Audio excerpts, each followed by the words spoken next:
is it safe to say Minato can be a little bit underhanded? I seriously need to stop with those jokes. So this week's chapter, I definitely felt as though it handed a lot of symbolism, and it was very symbolic of kind of like them going full circle from Kakashi Gaiden to the events in this chapter where, you know, they initially worked as a team towards the end of Kakashi Gaiden, and then after all this time of them kind of being on the opposite sides of one another, they returned and everything came full circle, even with the comedy at the end of this chapter. Now, from the ends of last week's, it seems as though Obito was able to get his staff back. I'm assuming that's because he stabbed Madara and he was able to absorb some of that chakra into himself from Madara, so that was probably how he was able to receive that staff. Now I'm curious to learn a little bit more about the staff and exactly the properties of it, and overall what does it grant you having that staff, because if Obito got it, I'm guessing it's giving him a little bit more of a boost and more, I guess, of a defense that he has as well. It was also able to help him retrieve the 1 Tails and 8 Tails chakra, or at least partial of it, and I'm curious, so since he has the chakra from the 1 Tails and 8 Tails, is it like 1 plus 8 equals 9 tails, so now he has the chakra suitable of the 9 tails? I'm curious as to how will that work. Will that just be enough to like put this chakra inside of Naruto so he won't die, but he won't have the properties of like the Kyuubi, he won't have the Kyuubi chakra within him? And if I'm correct, Black Zetsu has the other half of the Kyuubi chakra within him, so is he going to try to force that chakra out of the Black Zetsu and into Naruto as well? Because we know without the Black Zetsu, pretty much Obito is going to die probably at any given moment at this point.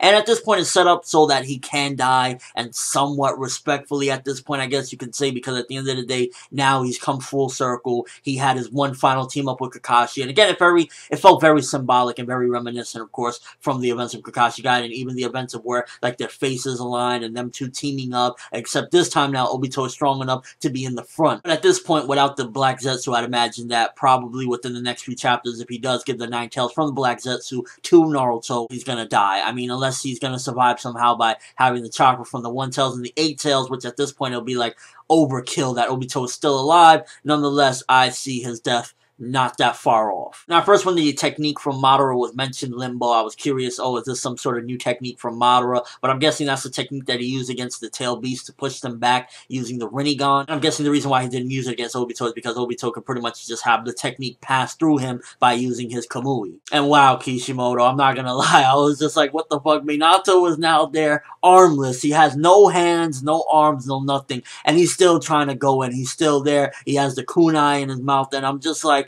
I mean, at the end of the day, I gotta commend the dude at least because he's trying his damnedest, and Kishimoto is showing that even without arms, Minato is still going in. But this seems a bit, and it feels a bit tragic to see. It's like the 4th Hokage Minato, the legendary Hokage that saved the village, is there now with no arms trying to fight a war. I mean, power to him, I guess. And I've noticed as of late that definitely Kishimoto is trying to put in more comedy into the chapters, similar to the comedy from a couple weeks ago with Tenten and Guy and Rock Lee. Now with this chapter, you got Guy showing up, and he's like, huh, who are you again? You know, playing off a Guy's bad memory with Madara, and Madara having that, seriously, bro, face on him. And I guess he's really just trying to soften the blow, because at the end of the day, you gotta look at it, Naruto's dying, Sasuke's dying, there's no hope left, so I guess he's trying to soften it a bit, especially for some of the younger readers. Me personally is like, maybe the Guy comedy in this particular chapter worked or whatnot, but like some of the stuff from last week, I was definitely like, it almost seemed as though it was like one Saturday morning cartoons or some shit. So this week,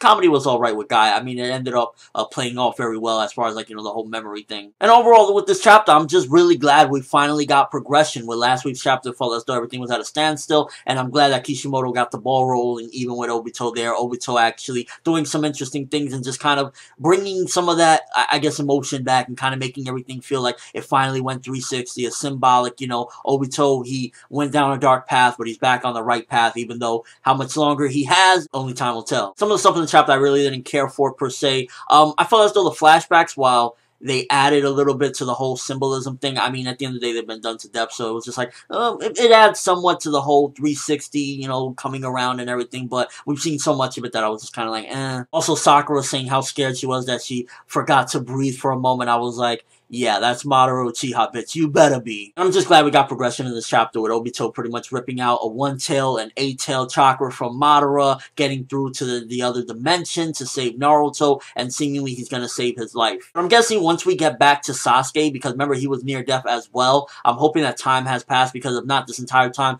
what is it, the barefooted guy is just standing over Sasuke's dead corpse or whatever, while, you know, everything is going on. So I'm imagining the next time we see Sasuke, hopefully some time will have passed and Sasuke will either already have been healed by that person, or whatever that person's intentions was with Sasuke, we're a little bit further away, because if not, then it's just been like, so this entire time Sasuke's been laying there and the guy's been looking at him. Whoever it may be, whether it be Kabuto, the sage's mother, I don't know, Granny Chio's feet. Overall, it was a good chapter, solid chapter. I'm gonna give this one 7.5 out of 10. I felt as though it had progression. I liked where it was going with the symbolism, a little bit of comedy in there, and I was interested because I read 2 different translations of the chapter. In one translation, it says something along the lines of, well, Guy used that forbidden technique, and in the other one, it didn't, and I'm curious, like, did they just randomly add that in there, or did the other translation forget to translate that? If so, if Guy goes 8 gates, do you understand what that's going to mean? First of all, R.I.P. Guy, which, again, that also him showing up added to that one scene where he showed up in the flashback, and then it was like, oh, he's always there to show up to be the comedic relief. So if he does go 8 gates, not only is Guy going to be just, like, funny as hell, he's going to be one epic motherfucker. Let me know what you guys think, first of all, this whole 360 with Obito now teaming up with Kakashi, saying I'm in the lead. Do you feel as though it felt very genuine and symbolic based on the events of Kakashi Gaiden and, like, going full circle? How do you just overall feel about that? And do you think Obito's going to possibly die next chapter if he gives a 9-tails chakra from the Black Zetsu to Naruto? And of course, will Guy go 8 gates next week? Because if that translation was any indication, then holy fuck. But that's all I have for this review. Thanks for watching. Hope you enjoyed. Thumbs up if you can't wait to see Guy go badass against Madara. And if that translation was even a slither of a indication of what's to come next week, then we might get a huge death or 2. I'm ForneverWorld, and as always, people, have an awesome day.